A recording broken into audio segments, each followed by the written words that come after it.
C comme criminalité. Nous sommes ici devant la cour d'assises de Bruxelles qui est un des symboles de la criminalité de notre région puisque c'est ici que l'on juge les crimes les plus graves, les meurtres, les assassinats, mais aussi dans le cadre de la compétence universelle, les génocides et crimes contre l'humanité. Par contre, il y a une criminalité que vous ne verrez jamais dans le box des accusés en cour d'assises, rarement dans les tribunaux correctionnels, jamais en prison. C'est une criminalité qui est habillée différemment, que l'on appelle la criminalité en col blanc, la criminalité financière.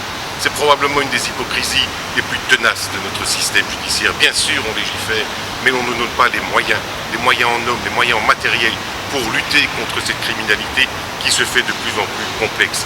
Alors le 25 mai, ce sera aussi une des revendications des écolos, de dire il faut se donner les moyens de lutter contre cette criminalité.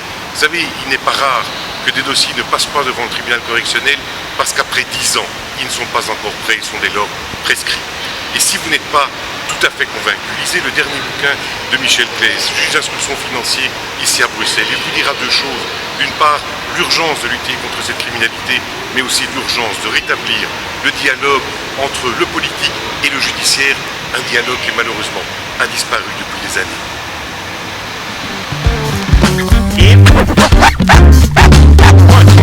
That was